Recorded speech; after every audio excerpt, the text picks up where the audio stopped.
Et celle-ci est très très prophétique également à ceux qui sont choisis. C'est qu'ils auront des rêves vivaces, vous savez, des rêves lucides. Et cela arrive fréquemment.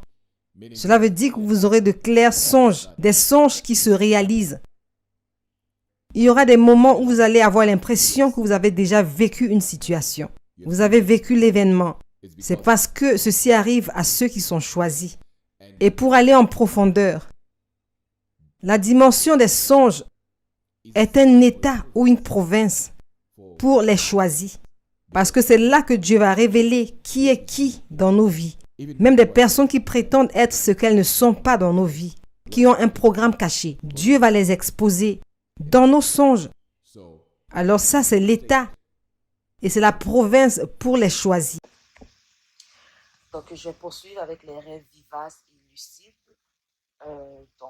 Je vais me répéter. Je suis désolée, cette partie-là a été illisible. Donc, il fallait que je recommence la vidéo. Donc, j'ai décidé d'aller au plus simple, de simplement faire un audio et de faire la partie, en fait. Donc, j'ai dû recommencer la partie. Donc, les rêves vivaces et lucides. Au début, lors des révélations que Dieu m'envoyait, j'étais contente que Dieu s'adresse à moi. C'est sûr. Qui ne serait pas contente? Qui ne serait pas content que Dieu s'adresse à lui? Donc, j'étais vraiment contente que Dieu me montre des visions, des songes, des révélations. Et j'ai vite compris à quel point que c'est une grâce. C'était une grâce. C'est une grâce que Dieu s'adresse à moi. Et c'est une bénédiction. Donc, c'est pour ça que j'étais contente lorsque j'avais des visions, des songes, des révélations, que j'ai encore des visions, des songes, des révélations, que Dieu me révèle des choses cachées. Je vois que c'est une grâce, une bénédiction et je ne suis pas digne, je ne suis pas mieux que quiconque. Et je remercie Dieu pour ça, tu vois. Je remercie vraiment Dieu pour ça. Euh, quand Dieu a commencé à se manifester à moi dans les rêves et lorsqu'il me révélait des choses, tout ça a commencé parce que je suis entrée dans ma phase d'isolation. Je suis sortie de ma phase d'isolation, je suis rentrée dans ma phase de rejet. Et puis, je suis sortie de ma phase de rejet. Et puis, les rêves vivaces et lucides se sont mis à s'amplifier, tu vois, parce que Dieu a fait un enseignement avec moi. Et il a commencé à m'enseigner des choses, à m'instruire. Et tout au long du processus, mes sens se sont mis à s'aiguiser. Donc, les révélations ont commencé à être des révélations très précises, claires. Les songes, la même chose. Les visions, la même chose. Je peux vous donner quelques exemples. Dieu s'est mis à me révéler avec qui je dois m'entourer et de qui je dois m'éloigner. De qui je dois m'éloigner. Donc, qui sont mes amis, qui sont mes ennemis. Il a commencé à me montrer mon futur, tu vois, mon avenir.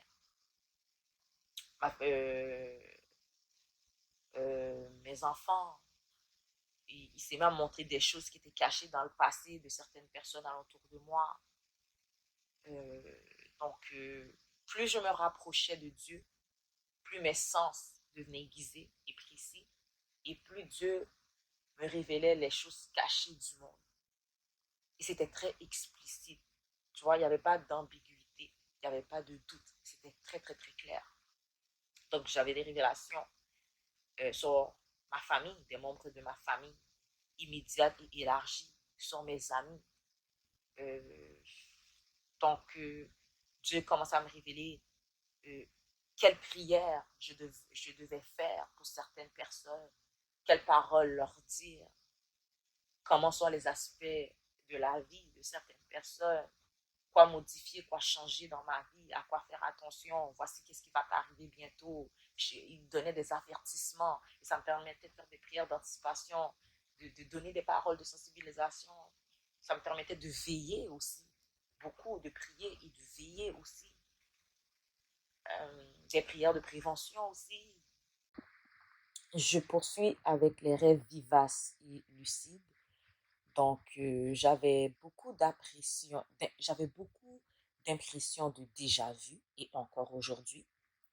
des choses qui pouvaient m'arriver ou qu'on me disait. Et je le savais que je l'avais déjà entendu quelque part, puis j'avais déjà vu cette scène quelque part. Soit en rêve, en songe, en vision.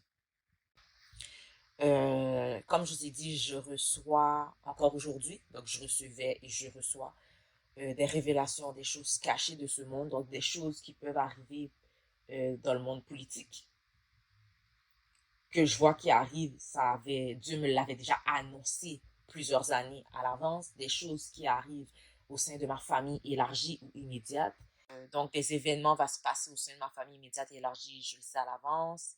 Je reçois des informations et des avertissements par Dieu, par révélation. J'ai parlé des événements politiques que Dieu me révèle d'avance, que des fois je comprends, des fois que je ne comprends pas. Et quand ça arrive, je me dis, ah, c'est pour ça que Dieu m'avait dit de prier pour telle chose. C'est pour ça que Dieu m'avait dit de faire telle action. Et Dieu me révèle des événements qui vont se produire. Dieu m'informe de ce qui va arriver par des songes. Dieu m'avertit des interventions à faire au sein de ma famille immédiate et élargie. Je connais les choses en avance. Et ça vient par Dieu, c'est pas moi, c'est vraiment Dieu. Souvent, je comprends, souvent, je ne comprends pas. Et quand ça arrive, c'est là que je comprends. Donc, Dieu m'envoie beaucoup d'informations. Dieu m'envoie beaucoup d'exemples. Dieu m'envoie beaucoup d'interventions à faire. Donc, Dieu m'informe. Et c'est ce qui me permet d'anticiper certaines choses et avoir la chance de faire de la sensibilisation et de la prévention au sein de ma famille immédiate élargie, dans ma vie et aussi à l'entour de mes amis aussi. Donc, voici les rêves vivaces et lucides, ce qui a permis, voici comment Dieu se révèle à moi, qui me permet d'avoir des rêves vivaces et lucides. Moi, je suis une personne, je fonctionne beaucoup par des rêves, par révélation, parce que c'est le moyen de communication que Dieu utilise pour me parler. Donc, Dieu, il parle de plusieurs manières différentes. Je parle pour moi-même. Moi, c'est vraiment les rêves, par des révélations que Dieu communique avec moi, par des songes, par des visions. Et c'est de cette façon que je sais quelle décision prendre dans ma vie et avec qui m'entourer dans ma vie, avec qui travailler et de qui je dois m'éloigner, avec qui je dois faire attention, parce que Dieu me révèle chaque détail. Dieu me révèle les cœurs des personnes, les pensées des personnes. Mais quand c'est nécessaire, tu vois, je ne suis pas en train de dire que Dieu me raconte tout. Ce qui est nécessaire de savoir pour ma vie ou pour ma famille immédiate et élargie, Dieu va venir me le révéler parce que cette révélation qu'il me donne, c'est une information que je dois transmettre afin que les gens autour de moi puissent connaître l'information et commencer à prier d'une certaine manière et mettre des choses en place, d'anticiper, de faire de la prévention, de veiller et de prier. Donc, c'est pour ça que Dieu m'envoie les révélations. C'est ce que je comprends quand Dieu s'adresse à moi. Il y a des révélations, c'est pour moi personnellement. Il y a des révélations, c'est pour ma famille immédiate. Il y a des révélations, c'est pour ma famille élargie. Des fois, c'est pour mes amis, tu vois. Mais ce sont des informations pour aider mon prochain et pour moi-même. Donc, ce n'est pas pour mon bien personnel seulement. C'est pour aider les gens. Donc, c'est pour ça que je transmets les révélations que Dieu me révèle. Et aujourd'hui, j'apprends toujours à exploiter positivement cette bénédiction que Dieu m'a donnée, qui sont les rêves. Car c'est par ce moyen que Dieu communique avec moi le plus souvent. Et lorsque j'ai mon moment seul avec Dieu, qui est tous les jours, je vous l'ai dit à partir de 19h, c'est mon moment intime où j'entretiens ma relation avec Dieu. Plus j'entretiens ma relation avec Dieu, plus j'ai des rêves vivaces et lucides et plus mes sens sont aiguisés et plus j'apprends à exploiter le don que Dieu m'a donné, mais positivement, pas même négativement. Tout don et talent que Dieu nous donne, il faut l'exploiter de la bonne manière, de la bonne façon, pour aider notre prochain, pour s'aider soi-même aussi. C'est une grâce, une bénédiction que Dieu te donne, pas pour qu'on le garde pour soi, c'est pour aider les gens.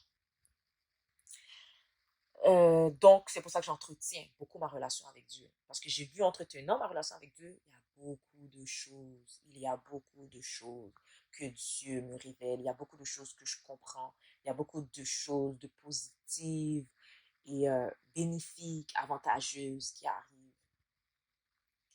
Et entretenir sa relation avec Dieu, pour vrai, ça permet d'obtenir beaucoup de grâce, beaucoup de bénédictions, beaucoup d'avertissements.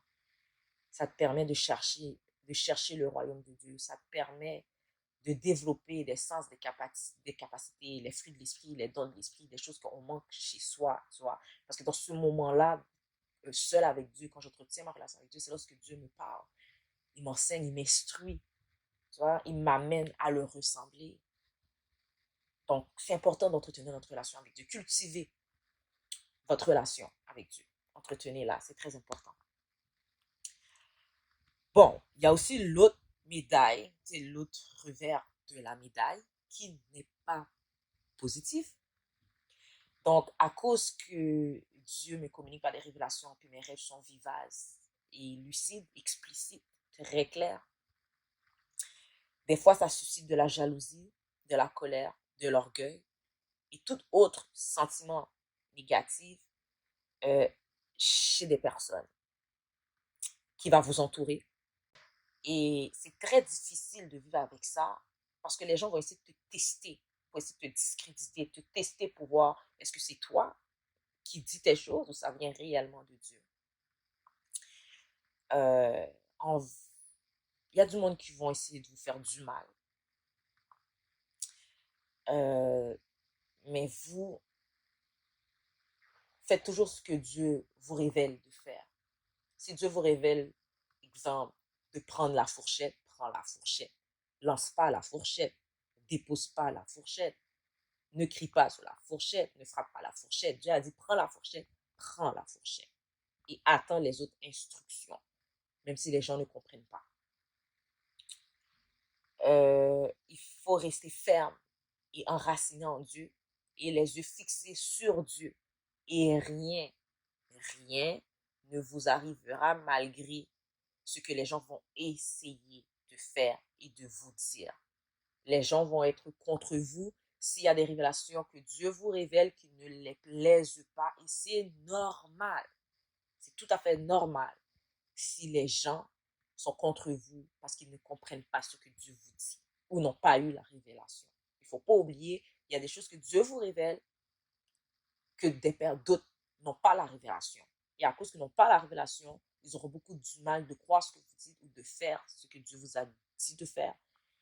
Et c'est ça, de poser des actions et de croire. En fait, ça va être difficile pour eux. Vous devez être conscient de ça, être conscient de ça, l'accepter aussi parce que ce n'est pas leur faute, ils ne le savent pas, d'être patient et d'attendre que Dieu opère. Et Dieu va opérer. Et à un moment donné, ces mêmes personnes qui ne croyaient pas, qui ne voyaient pas, qui ne pas poser des actions, à un moment donné, ils vont voir, ils vont croire, ils vont poser des actions. Donc, il faut prendre patience. Dieu le fera parce que si c'est Dieu qui est avec vous et c'est Dieu qui vous a envoyé, Dieu va le faire. Vous pouvez me croire, Dieu va le faire. Il l'a fait pour moi, il le fera aussi pour vous. Donc, c'est important de faire ce que Dieu nous demande de faire tout le temps. Et je vais rajouter aussi, il faut prier pour être bien entouré dans notre vie personnelle, dans notre vie spirituelle, dans notre vie ministérielle, dans notre vie relationnelle. Il faut prier pour être bien entouré. Il faut prier pour que Dieu puisse toucher les cœurs des personnes qui vous entourent aussi, afin que ces personnes ne laissent pas le diable mettre de la jalousie dans leur cœur ou du mépris dans leur cœur ou autre. Parce que le diable peut mettre dans les cœurs des gens qui vous entourent des sentiments, des émotions négatives, des négatives qui peuvent venir vous affecter, vous toucher, vous blesser. Et le but du diable, c'est justement, vous ne faites pas le travail de Dieu, donc il va utiliser les gens autour de vous. Des fois, il va utiliser des gens qui sont loin de vous, mais souvent, ça va être des gens qui sont alentour de vous parce que c'est eux qui sont avec vous. Souvent, on est blessé. Pourquoi? À cause des gens avec qui nous sommes proches, avec des gens qui sont près de nous. C'est souvent eux qui nous blessent le plus parce que c'est eux qui sont là. Dieu ne va pas aller chercher quelqu'un que tu ne connais pas pour venir t'attaquer parce que tu vas juste faire bof, je ne connais même pas la personne, ça fait ni chaud ni froid. Mais quand c'est quelqu'un avec qui que tu as grandi, que tu connais, que même si vous n'êtes pas proche, ça peut être un membre de ta famille, ça peut être un ami, tu vois, ça fait mal, ça t'a fait. Et quand on a mal, on est blessé, on est affecté. Qu'est-ce qui arrive la plupart du temps? Pas tout le monde qui fonctionne comme ça, mais la plupart du temps, on fait quoi? On se replie sur soi. Et là, on a peur de faire un autre pas ou un mouvement ou une action à cause qu'on t'a blessé, parce qu'on t'a fait du mal. Et puis là, maintenant, tu commences à réfléchir, puis tu te dis, ouais, mais là, si je fais ça, ils vont dire ci, ils vont faire ça. Et puis là, maintenant, tu hésites, tu hésites. C'est correct si ça arrive, mais il ne faut pas rester dans cette position. Il faut aller de l'avant et faire ce que Dieu nous a demandé, même si ça fait mal. Demandez à Dieu de la force, du soutien, du réconfort. Dieu va être là avec vous et il va vous donner ce soutien, ce réconfort, cet appui, cette force. La force vient de Dieu. La force ne vient pas de nous-mêmes. Moi, dans mon expérience, je peux vous dire, la force vient de Dieu. Ça ne vient pas de moi. Parce que si ça venait de moi, ça fait longtemps que j'aurais abandonné. La force vient de Dieu. Et je remercie Dieu pour ça. Donc, il faut prier pour eux, pour les gens qui sont contre vous. Il faut prier pour être bien entouré. Et c'est correct de s'éloigner des personnes qui vous rabaissent, qui sont jaloux de vous, qui vous font du mal, sans raison. Donc, c'est correct de s'éloigner des personnes qui ne vous apprécient pas. Vous n'êtes pas obligé de rester près de eux. Vous n'êtes pas obligé non plus d'être ami avec cette personne-là. On peut être poli, cordiaux, respectueux avec tout le monde. Mais nous ne sommes pas obligés d'être amis avec tout le monde. Mais il faut respecter les gens. Il faut être très poli. Et ça va dans les deux sens, c'est pas à sens unique. Parce que des fois, il y a des gens qui sont là, un tel ne m'a pas respecté, un tel m'a fait ça, un tel m'a fait ça. Mais le respect, il est mutuel, ça va dans les deux sens. Et souvent, des fois, les gens, ils oublient ça. Mais nous, il ne faut pas qu'on l'oublie. On fait notre part. On fait les efforts. On n'est pas parfait, c'est sûr. Mais fournissons des efforts. Donc, c'est correct de s'éloigner des personnes qui nous rabaissent, qui sont jaloux, qui nous font du mal. À cause que vous avez été choisi ou parce que Dieu se révèle à vous. Ça, ce n'est pas de vos ressorts. Vous déposez ces personnes entre les mains de Dieu et Dieu fera le travail avec eux. Vous continuez le travail de Dieu. Entourez-vous des bonnes personnes. Et je le souligne, je le précise, entourez-vous de bonnes personnes. Des personnes qui vous soutiennent, des personnes qui vous apprécient, des personnes qui croient en vos révélations, des personnes qui ont les mêmes révélations que vous, les personnes qui ont les mêmes objectifs que vous, les personnes qui ont la même vision que vous. Entourez-vous de ces personnes-là. C'est comme ça que vous allez avancer. C'est comme ça que vous allez persévérer. C'est comme ça que vous n'allez pas avoir de doute dans vos pensées.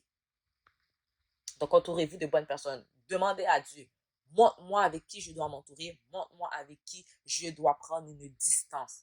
Dieu va vous le dire. Et je vais rajouter un plus. Dans mon expérience avec Dieu, ma relation avec Dieu, toute information que je veux avoir de Dieu, Dieu me le donne toujours. Et seulement si Dieu juge que c'est bien que j'obtienne cette information, il me le révèle. Parce qu'il y a des choses que j'ai déjà demandé à Dieu que Dieu n'a jamais répondu jusqu'à aujourd'hui. Il y a des choses que je demande à Dieu et Dieu me révèle. Donc, s'il juge que c'est bien, que ça va être bénéfique pour moi de le savoir, il va me le dire. Donc, entretenez votre relation avec Dieu. Pour de vrai, c'est le meilleur conseil que je peux vous donner. Bâtissez une relation avec Dieu. Entretenez une relation avec Dieu. Et la troisième chose qui va vous arriver en tant que choisi, c'est que vous allez commencer à avoir de la faveur avec les hommes et avec Dieu. Contrairement à la croyance populaire, plusieurs personnes pensent que si vous êtes appelé par Dieu, vous serez haï par plusieurs. Ce n'est pas vrai. Non, ce n'est pas ainsi. Parfois, les gens se détestent. Ils ne prennent pas soin d'eux-mêmes. Ils ne s'aiment pas. Et ils commencent à se demander pourquoi les gens ne les aiment pas et ne les apprécient pas. C'est parce que vous-même, vous ne vous appréciez pas et vous n'appréciez pas ce que Dieu a placé en vous. Alors en réalité, vous êtes en train de vous rejeter vous-même et vous blâmez les autres en disant qu'ils vous ont rejeté. Ça ne marche pas comme ça. Si vous êtes choisi par Dieu, vous allez trouver la faveur avec les hommes et vous trouverez la faveur avec Dieu. C'est parce que les hommes deviennent alors ton audience, la plateforme où Dieu te positionne. Alors c'est important que vous compreniez cela. Les gens vont vous aimer. En effet, vous aurez plus de personnes qui vous aiment que celles qui vous détestent. Je ne parle pas du monde. Nous ne pouvons pas être aimés par le monde. Nous ne sommes pas du monde. Mais les personnes à qui Dieu t'a envoyé, elles te recevront à bras ouverts. Tu auras plus de personnes qui vont t'aimer que de personnes qui vont te détester. Maintenant, je vais parler de la faveur avec les hommes et avec Dieu. Donc, comme je les ai dit dans les autres vidéos, euh, tous les vidéos que vous voyez que je l'ai faites en audio, puis vous voyez ma photo, en fait, c'est que c'est une partie que j'ai enregistrée. Et malheureusement, cette partie-là était illisible. Je ne sais pas pourquoi. Donc, j'ai décidé d'aller au plus simple et je me suis dit, je vais faire une audio. Donc, c'est pour ça qu'en fait, que vous voyez une photo de moi et que je discute. Parce que la vidéo ne fonctionne pas.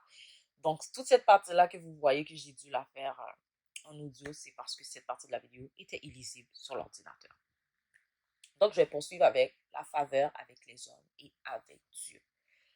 Euh, bon, ben, comme la vidéo, vous avez entendu l'homme parler, donc je ne vais pas vraiment rentrer dans les détails parce qu'il a très bien résumé cette partie et c'est vrai, selon mon expérience. Je parle toujours selon mon expérience, de qu'est-ce que je comprends, comment j'ai vu euh, euh, tout le processus que Dieu a fait avec moi. Donc, je me base sur mes expériences personnelles. Euh, c'est vrai que vous allez trouver la faveur avec les hommes et avec Dieu. Ça, c'est vrai, je l'ai vécu, je le vis encore. La faveur de Dieu, ce que je pourrais rajouter, c'est que Dieu va créer des opportunités souvent devant nous. Il va faire des grands de ce monde se tourner vers vous. Dieu va créer des chemins que vous n'espérez pas, des chemins qui étaient fermés, Dieu va créer un autre chemin pour vous, des portes qui étaient fermées, Dieu va créer une nouvelle porte pour que vous puissiez passer par cette porte-là. C'est vrai. Vous allez obtenir des faveurs imméritées particulières. C'est vrai. Le nombre de faveurs imméritées et particulières que Dieu a fait pour moi que je ne méritais pas. Et encore aujourd'hui, je dis toujours merci à Dieu. C'est une grâce, c'est une bénédiction. C'est vrai. Euh, Ensuite, je l'ai dit tout à l'heure, mes sens sont de plus en plus aiguisés. Donc, tous les dons et les talents que Dieu a mis en moi, Dieu va faire en sorte qu'ils s'amplifient, qu'ils grandissent, tu vois. Qu'ils ne restent pas au même niveau, mais qu'ils augmentent d'un autre niveau. Donc, tu deviens plus fort spirituellement, émotionnellement, relationnellement, physiquement. Puis Dieu commence à vous confier davantage de tâches. Et là, Dieu va commencer à vous dire, voici tel nouvel enseignement que je veux que tu ailles pour aller t'instruire. Donc oui, Dieu le fait. Voici la faveur de Dieu. J'en ai souvent oublié quelques-uns encore, mais en grosso modo, en résumé, là, c'est à peu près ça. Ben, selon moi, toujours selon mes expériences, je me base sur mes expériences. Ensuite, pour la faveur des hommes, donc des pasteurs vont vouloir rentrer en contact avec vous, des diacres, des évangélistes, des prophètes vont vouloir rentrer en contact avec vous. Ils vont vouloir travailler avec vous. Euh, les aînés, donc les anciens, euh, vont vous encourager. Ils vont prier pour vous. Dieu va mobiliser des gens à prier pour vous. Euh, les gens vont vous soutenir par la prière. Euh, Dieu va vous révéler à des personnes que vous ne connaissez pas qui vous êtes et Dieu va leur dire de prier pour vous. Moi, il y a tellement de services de prière, des personnes que je ne connais pas qui prient pour moi. Il y a tellement de personnes que je ne connais pas qui ont demandé mes coordonnées, qui discutent avec moi. Il y a tellement de pasteurs qui m'appellent chaque semaine pour prier avec moi. Dieu mobilise les gens. Mobilise les gens. Donc, les gens vont vous appeler pour prendre de vos nouvelles, pour prier avec vous. Euh, les gens vont vous partager leur vécu, vont vous conseiller, vous outiller. Euh, les gens vont vous envoyer des passages bibliques à méditer. Dieu va vous envoyer des passages bibliques à méditer, à comprendre. Euh, les gens, les adultes qui vous entourent vont vouloir que vous allez discuter avec leurs enfants. Ils vont vous donner les coordonnées de leurs enfants pour que vous invitez leurs enfants dans les services, pour que vous puissiez parler avec leurs enfants, pour que vous puissiez prier avec leurs enfants. Les adultes vont vous demander de prier pour leurs enfants. Donc ça, c'est toutes des grâces qui viennent de Dieu. Euh, Puis les adultes aussi vont vouloir que vous travaillez dans leur service de prière aussi. Ils vont vous inviter dans leur église. Des gens vont vous demander de venir animer des conférences, des concerts. Les gens vont vous dire pourquoi vous ne mettez pas telle et telle chose en place. Dieu va vous demander de mettre des choses en place. Donc, voici toutes les grâces et les bénédictions qui viennent de Dieu. Voilà, et des grâces et des bénédictions qui viennent de la faveur de Dieu, qui viennent de la faveur des hommes. Donc, moi, je pourrais vous donner un conseil pour essayer de clôturer cette partie. Faites attention de ne pas donner accès au diable. Je le dis souvent, mais c'est très important. Faites attention de ne pas donner accès au diable, à vos pensées, pour que vous croyiez que personne ne vous aime. C'est sûr, vous allez avoir des gens qui ne vont pas vous aimer. Il n'y a personne qui aime tout le monde. Vous connaissez un être humain sur la terre, tout le monde l'aime. C'est pas vrai. Vous allez tomber sur des gens qui ne vous aiment pas, qui ne vous apprécient pas. Vous allez tomber sur des gens qui vous apprécient, qui vous aiment. Ça fait partie de la vie. Ça fait partie de la vie. Il faut l'accepter. On ne plaît pas à tout le monde. Il faut l'accepter. C'est pour ça, des fois, on a des types d'amis, puis il y a des types de personnes avec qui on ne fréquente pas, on ne se tient pas. C'est normal. Ça fait partie de la vie. Dieu, c'est pas tout le monde qui l'aime. C'est pas tout le monde qui l'aime. C'est pas tout le monde qui l'apprécie. C'est pas tout le monde qui accepte qu'il est Dieu. Donc, vous aussi, ça va être la même chose. Exactement la même chose. Donc, faites attention de ne pas donner accès au diable, à vos pensées, pour que vous croyiez que personne ne vous aime ou qu'on vous rejette. Même s'il y a des personnes qui vous rejettent, il y a des gens qui ne vont pas vous rejeter. Au contraire, il y a des gens qui vont vous chercher, ils vont vouloir travailler avec vous et qui vont vouloir que vous parlez à leurs enfants. C'est pas rien ça quand une personne fait ça, quand des gens font ça. Donc, ne donnez pas accès au diable et que le diable vous dit que les personnes vous rejettent, que les personnes ne vous aiment pas. Tout ce que vous faites à la demande de Dieu ne vient pas du diable ou de vous-même, mais de Dieu seulement. Alors, croyez en ce que Dieu vous dit, en ce que Dieu vous demande de faire. Parce que ça vient de Dieu, ça ne vient pas du diable. Et ça ne vient pas de vous-même. Donc, c'est correct de se questionner. C'est correct de prier plusieurs fois et demander à Dieu, est-ce vraiment toi, Seigneur? Ou est-ce que je me trompe? Si je me trompe, dis-moi. Dieu va vous révéler à vous. Et ne croyez pas les gens qui vous disent que je ne crois pas que c'est Dieu qui t'a envoyé. Ils ont le droit de le dire. On a le libre choix et de dire ce qu'on veut dire. On peut s'exprimer. Les gens ont le droit de s'exprimer. Donc, s'ils disent qu'ils ne croient pas que Dieu vous a envoyé, ok. Vous êtes sûr et persuadé, c'est Dieu qui vous a envoyé, faites ce que Dieu vous avait dit de faire. Dieu va se révéler à ces personnes-là. Dieu va aller leur dire, non, non, non, non, non, non. C'est moi qui ai envoyé la personne. Dieu va envoyer les révélations. Dieu va envoyer les confirmations. Et ça, je vous l'assure, parce que je l'ai vécu. Donc, Dieu envoie des confirmations. Donc, ne laissez pas ces paroles mensongères, illusoires, venir vous empêcher de faire le travail de Dieu. Faites seulement ce que Dieu vous a envoyé ou demandé de faire ou de partager aux gens. Faites toujours ce que Dieu vous demande de faire, toujours. Et un signe pour les reconnaître, en fait, je vais vous donner un exemple. Un signe pour reconnaître les personnes qui sont contre vous, c'est très simple. Ils vont vous dire exactement le contraire de ce que Dieu vous a dit. Ils vont agir exactement contraire à la parole de Dieu. Et ils vont démontrer des émotions de la chair, des sentiments de la chair, qui sont la jalousie, le mépris, la provocation, l'opposition et autres. Il y en a plusieurs. Donc, c'est facile de les reconnaître. Et pour reconnaître ceux qui sont avec vous, c'est très simple. Ils vont avoir la même révélation que vous, les mêmes visions que vous, les mêmes objectifs que vous. Et ils vont même vous dire, voici ce que Dieu m'a révélé, voici ce que Dieu m'a dit à propos de vous.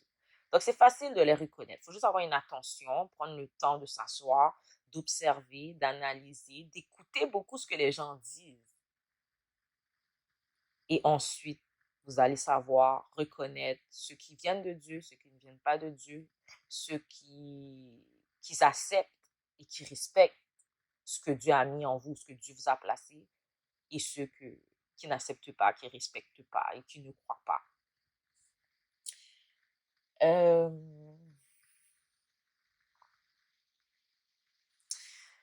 Et n'oubliez pas que tout ce que Dieu vous demande de faire, c'est biblique. Il y a toujours une référence biblique dans la Bible, donc c'est important de lire la Bible afin que ceux qui ne vous croient pas, vous puissiez aller trouver une parole biblique et leur dire, écoute, Dieu m'a dit ça, voici dans la Bible où ce que c'est écrit, c'est marqué. Des fois, il y a des gens, ils ont besoin des références bibliques, il faut leur donner les références bibliques. Des fois, il y a des gens que non, ils n'en ont pas besoin, mais pour être plus crédible, allez chercher les références bibliques. Moi, au début de mon ministère, je ne le faisais pas parce que moi, je me disais, ben, on est tous des chrétiens, on est tous spirituels, donc tout le monde lit sa Bible et je me suis rendu compte que ce n'est pas tout le monde qui lit leur Bible, ce n'est pas tout le monde qui est spirituel. Donc, maintenant, pour être plus crédible et pour que ça soit plus sécuritaire aussi, je vais chercher les références bibliques. Maintenant, c'est ce que je fais. Par expérience, j'ai remarqué que c'est beaucoup mieux si vous apportez une référence biblique à ce que vous disiez. Comme ça, au moins, les gens vont voir, OK, c'est dans la Bible. Et puis, c'est pas toute personne aussi qui vont aller prier Dieu pour demander si c'est vrai que c'est dans la Bible ou si c'est vrai que ça vient de toi. Il y a des gens, ils ont besoin d'avoir la preuve que c'est écrit dans la Bible. Donc, chercher les références bibliques, c'est chercher les références bibliques, car tout ce que Dieu vous demande de faire est toujours biblique. Allez le chercher, Dieu va vous le dire.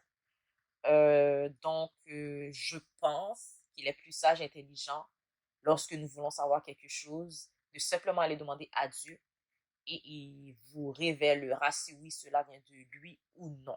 Ça, pour moi, je trouve que c'est la chose la plus simple à faire. Sinon, référence biblique, c'est correct aussi. D'après mon expérience, c'est plus facile pour les hommes de critiquer que de se renseigner auprès de Dieu. Ça, c'est d'après mon expérience, mon vécu personnel, je souligne. Et n'oubliez pas qu'un prophète n'est pas honoré dans sa patrie. Ça, c'est une référence biblique que mon grand-père me disait souvent, qu'un prophète n'est pas honoré dans sa patrie. Quand j'étais adolescente, je n'avais pas compris. En fait, je l'avais compris, mais pas vraiment en profondeur. Quand je suis rentrée dans le ministère, j'ai vraiment compris que c'est vrai. Donc, on le voit dans Matthieu 13, verset 57, Marc 6, verset 4 et Jean 4, verset 44. Donc, je vais les afficher. Un prophète n'est pas honoré dans sa patrie. Donc, c'est pas grave. Jésus qui était Jésus, si nous lisons la Bible, nous pouvons voir que dans sa ville où il est né, il n'a pas fait beaucoup de miracles. Parce que les gens disaient, c'est l'enfant de un tel. C'est Jésus, l'enfant de un tel. Alors que quand il allait dans d'autres endroits, à cause peut-être, c'est sûrement parce que les gens ne le connaissaient pas, les gens avaient tendance plus à l'accepter, à respecter qui il était. Donc, c'est pour ça qu'il faisait beaucoup plus de miracles. Des fois, il y a des gens, à cause qu'ils vous connaissent, ils vont prendre pour acquis qu'est-ce que vous dites. Ils vont mépriser ce que vous dites. Ils vont négliger, ils vont faire de la négligence. Ils ne vont pas croire ce que vous dites. Tandis que ceux qui ne vous connaissent pas, eux, quand ils vont vous voir, ils vont faire « Oh, wow! C'est vrai! Telle chose est comme ça, comme ça. C'est vrai que c'est Dieu. Dieu fait ci, Dieu fait ça. » Mais j'ai remarqué souvent quand les gens sont trop proches de vous, ils ont tendance à prendre pour acquis ce que vous dites, ce que vous faites. Mais les gens qui sont plus loin de vous, qui sont pas si proches que vous, ils ont tendance à plus accepter et respecter et à croire et à vouloir travailler avec vous, à ne pas prendre pour acquis ce que vous faites, ce que Dieu vous avait demandé de mettre en place. Ça, c'est qu'est-ce que j'ai vu selon mon vécu. Je peux me tromper. Selon moi, d'après mon expérience, c'est plus facile pour les hommes de critiquer que de se renseigner auprès de Dieu. Donc, évitez de critiquer et de juger les gens, excusez-moi, et évitez de critiquer et de juger les gens, et tout simplement de prier Dieu, et Dieu va vous révéler réellement le cœur de la personne. C'est que toute personne choisie, tu passeras par des attaques. Commence par la famille, parce que ceux qui sont là avec toi, ensuite avec tes amis, parce que tu es toujours avec tes amis, ensuite par les étrangers. Donc, ça va passer par là, et c'est pour ça que je vous dis, c'est important de bien vous entourer. Entourez-vous des personnes qui ont la même vision que vous, qui comprennent, entourez-vous des personnes qui comprennent ce que vous dites et qui ont les mêmes objectifs que vous et entourez-vous des personnes qui recevront bien ce que vous allez dire, ce que vous allez faire. Et donc entourez-vous de personnes qui vous recevront bien et entourez-vous de personnes que Dieu a déjà parlé de vous et c'est pour ça qu'ils vont bien vous recevoir parce que Dieu les aurait déjà avertis. Donc entourez-vous de ces personnes-là.